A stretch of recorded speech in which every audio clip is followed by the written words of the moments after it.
अभिषेक Pandey, Shri Vishwanath inter college कलाम Sultanpur, maths department.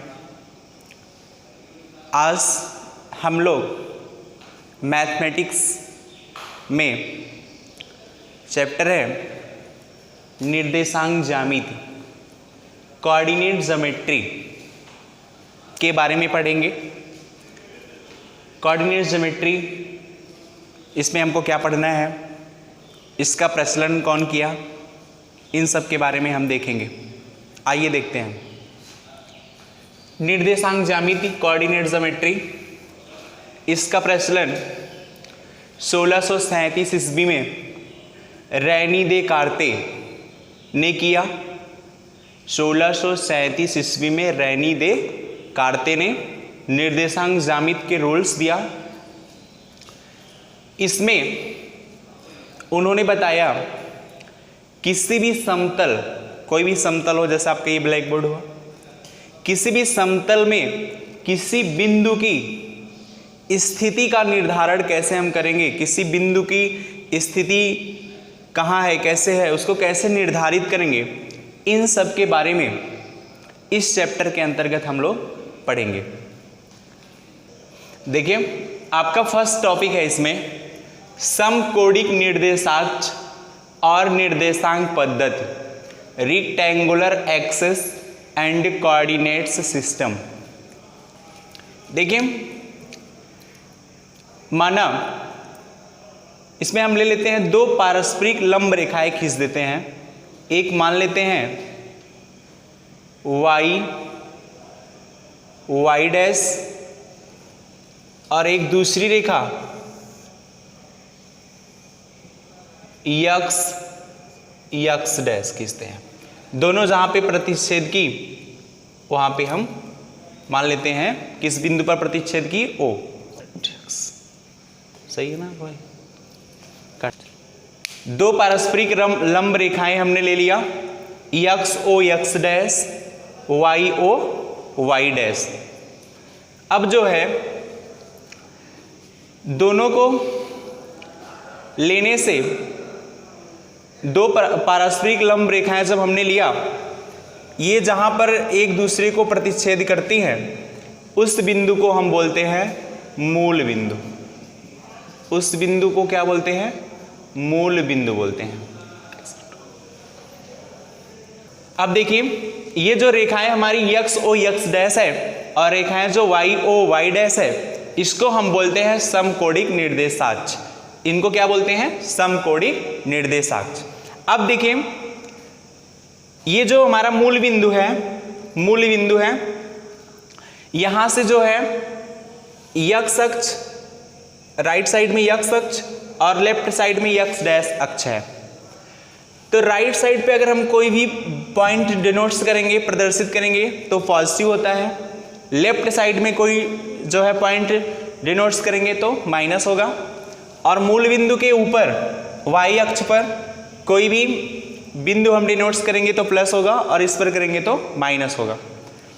अब मान लेते हैं कोई बिंदु है, जैसे मान लेते हैं यहाँ पर P है और इसकी स्थिति हमको दिखाना है, तो इसकी स्थिति जो होगी, अब हम देखेंगे कि मूल बिंदु से x के साइड में कितनी दूरी तय की गई है। मान लेते हैं मूल बिंदु से x अक्ष पर a मात्रक दूरी हम चले हैं, a मात्रक, और ये जो है, और y अक्ष पर हम मान लेते हैं b मात्रक दूरी चले हैं, b मात्रक। तो इस प्रकार P की जो स्थिति होगी वह हो जाएगी a, b। P की स्थिति क्या हो जाएगी? a, b।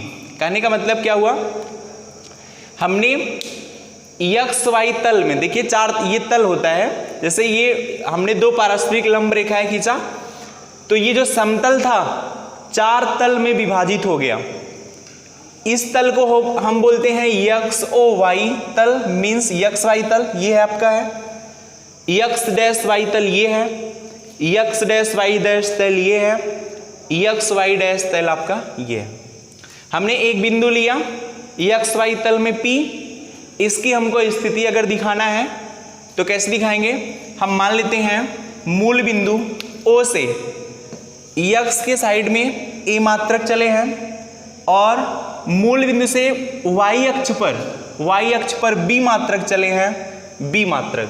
तो इस प्रकार जो P की स्थिति होगी वह a, b होगी। P की स्थिति क्या होगी, a, b होगी। अब देखिए इसी को हम बोलते हैं निर्देशांक। P बिंदु का क्या बोलते हैं, निर्देशांक क्या है, a, b है। अच्छा, एक चीज और हमको ध्यान देना है, जैसे P का निर्देशांक a, b है तो आप इसको ऐसा नहीं लिख सकते हो P का निर्देशांक b, a। मतलब आप इसको चेंज नहीं कर सकते हैं। a है पहले तो a ही रहेगा, b बाद में है तो b बाद में ही रहेगा। a को बोलते हैं भुज और b को बोलते हैं कोटि। मतलब पहले वाले निर्देशांक को भुज बोलते हैं और दूसरे वाले निर्देशांक को क्या बोलते हैं, कोटि बोलते हैं। तो इस प्रकार देखिए हम लोग जो है P की स्थिति दिखा दिए। तो कहने का मतलब क्या हुआ, ये जो P है, P का जो भुज है, P बिंदु का A है और कोटि क्या है, V है। तो इसके सम्मिलित रूप को बोलते हैं निर्देशांक। इसके सम्मिलित रूप को क्या बोलते हैं, निर्देशांक। मतलब भुज और कोटि जो सम्मिलित रूप में हम लिखेंगे उसको निर्देशांक बोलेंगे। और यह जो है छोटे कोष्टक में लिखा जाता है। किस में लिखा जाता है, छोटे ब्रैकेट में लिखा जाता है। अच्छा, भुज और कोटि, जैसे किसी भी बिंदु का निर्देशांक हमको लिखना होगा तो पहले हम उसका भुज लिखेंगे और बाद में फिर क्या लिखेंगे, कोटि लिखेंगे। ठीक है। अब देखिए एक चीज और हमको ध्यान देना है। आइए कुछ और बिंदु से लेते हैं। जैसे मान लीजिए ये हमारा x एक्सिस है और ये हमारा जो है y एक्सिस है। ये जो है मूल बिंदु है, ये x डैश है और ये क्या है, y डैश है। ये y डैश है, ये रहा आपका। अब मान लेते हैं x अक्ष पर कुछ पॉइंट्स लिखे हुए हैं 1 2 3। इस साइड में लिखा हुआ है -1 -2 -3। इस साइड में 1 2 3 ऐसे। y डैश पर -1 -2 -3। अब जैसे हम मान लेते हैं कोई बिंदु है जो कि यहां पर है और इस बिंदु का नाम है Q। इसका हमको निर्देशांक लिखना हुआ तो हम कैसे लिखेंगे। तो देखिए भाई, सबसे पहले जो है हम मूल बिंदु से x के साइड में कितना चले हैं, मतलब जो हमारा ये x o x डैश है, x के साइड में या x डैश के साइड में कितना चले हैं, कितना दूरी तय की है, उसको लिखेंगे, जिसको भुज बोलते हैं। तो आप यहाँ मूल बिंदु से देखिए 1 2 मात्रक की दूरी तय किए हैं तो ये -2 हो जाएगा। और y पे कितना चले हैं, 1 चले हैं। तो -2, 1 जो होगा इस Q बिंदु का क्या हो जाएगा, निर्देशांक। और मान लेते हैं यहाँ 3, इस बिंदु पर कोई जो है बिंदु है और उसका नाम मान लेते हैं R है। इसका अगर हमको निर्देशांक लिखना हुआ तो हम क्या करेंगे, सबसे पहले देखेंगे कि मूल बिंदु से कितना x की तरफ चले हैं। तो भाई इस बिंदु पे पहुंचने के लिए मूल बिंदु से x की तरफ कितना चले हैं, तनिक भी दूरी नहीं चले हैं, डायरेक्ट ऊपर हम गए हैं। तो कहने का मतलब x के साइड में कितना चले हैं, x के साइड में 0 चले हैं। अर्थात इस R बिंदु का जो है भुज कितना है, 0 है। और कोटि कितना हो जाएगा, y पे कितना चले, 1 2 3। तो ये देखिए क्या हो गया, 3। तो R बिंदु का निर्देशांक हो जाएगा 0, 3।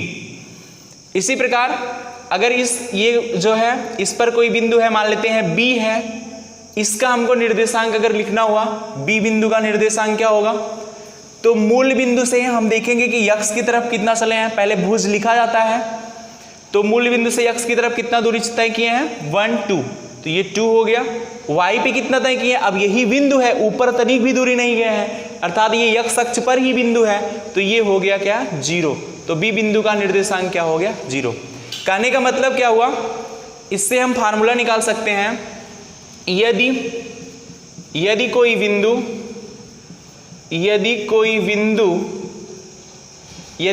x अक्ष पर होगा, यक्स अक्ष पर होगा, यदि कोई बिंदु यक्स अक्ष पर हो तब y बराबर 0 होता है। देखिए यह जो हमारा पॉइंट B था ये यक्स अक्ष पर है, पॉइंट B किस पर है, यक्स अक्ष पर है, तो देखो इसका y क्या है, 0 है। जब कोई भी बिंदु यक्स अक्ष पर होगा तब y बराबर क्या होगा, 0 होगा। यक्स अक्ष का मतलब यक्स या यक्स डैश, पूरा यक्स ओ यक्स डैश। यदि कोई बिंदु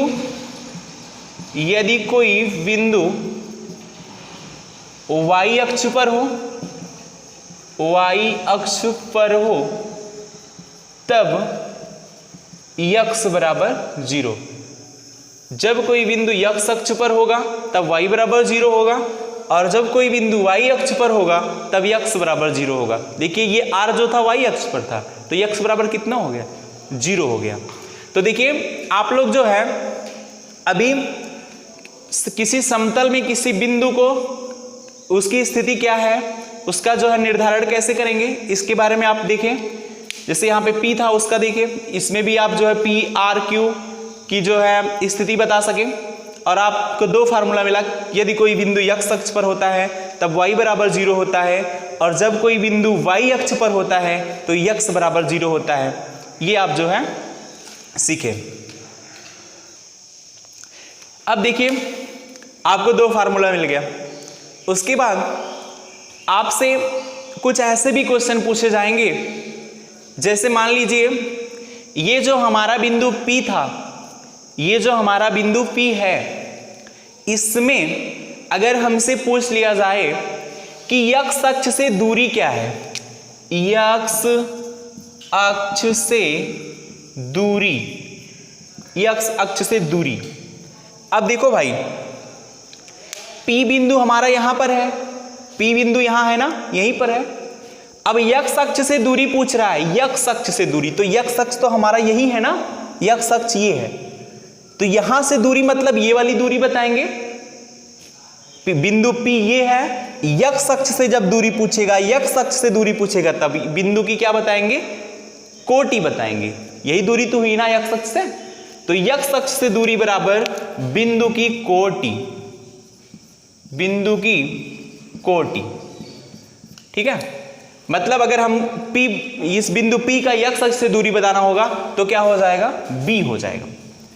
और अगर y अक्ष से दूरी पूछा जाए, y अक्ष से, किसी बिंदु की y अक्ष से दूरी, तब क्या हो जाएगा, बिंदु का भुज हो जाएगा। कहने का मतलब क्या हुआ, जैसे इसी P बिंदु का, ये जो हमारा बिंदु P है, इसका y अक्ष से दूरी पूछा जाए, y अक्ष से दूरी y, तो P बिंदु यही है, y अक्ष कहाँ है, y अक्ष ये है।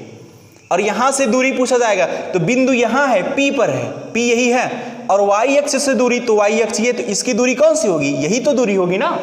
तो P बिंदु से जब दूरी पूछा जाएगा तो ये दूरी बताएंगे, ये दूरी का मतलब आपका ये दूरी हुआ, सेम ही हुआ। तो जब हमसे y अक्ष से दूरी पूछा जाएगा तो बिंदु का भुज बताएंगे, और जब x अक्ष से दूरी पूछा जाएगा तो बिंदु की क्या बताएंगे, कोटि बताएंगे। समझ में आया। इसी प्रकार इसमें भी आप देख सकते हैं, जैसे अगर हमसे पूछा जाए ये जो हमारा बिंदु है Q है, बिंदु Q आप देख रहे हैं, अगर इसमें हमसे पूछा जाए कि बताइए x अक्ष से दूरी क्या है, तो x अक्ष तो हमारा यही है ना, यही है x अक्ष, और पूछा जा रहा है x अक्ष से दूरी, तो दूरी कौन सी बताएंगे, ये वाली दूरी बताएंगे, ये दूरी। और ये दूरी किसके बराबर है, इसके बराबर है, मतलब एक मात्रक हो जाएगा। y अक्ष से दूरी पूछा जाए तो y अक्ष से दूरी क्या होगा, y अक्ष हमारा ये है, और इस बिंदु की y अक्ष से दूरी मतलब इससे दूरी, तो हमारी ये दूरी हो जाएगी। और ये दूरी कितना है, -2 है। लेकिन हमको ध्यान देना है, दूरी जो होता है हमेशा क्या होता है, पॉजिटिव होता है, धनात्मक होता है। तो भले ही -2 है लेकिन हम क्या बताएंगे, दो मात्रक है। Q बिंदु की y अक्ष से जो दूरी होगी वो कितना हो जाएगी, दो मात्रक हो जाएगी। तो हमको एक फार्मूला और मिल गया, x अक्ष से दूरी बराबर बिंदु की कोटि, y अक्ष से दूरी बराबर बिंदु का भुज। इन सब फार्मूले का यूज जो है आपको प्रश्नावली में, एक्सरसाइज में, क्वेश्चन पे मिलेगा, सॉल्व करेंगे आप लोग इसी माध्यम से। बाकी के जो रूल्स होंगे और क्वेश्चन होंगे आपको नेक्स्ट वीडियो में लेके आएंगे। तब तक के लिए आप लोग इसको अच्छे से पढ़ते रहिए, समझते रहिए। Thank you.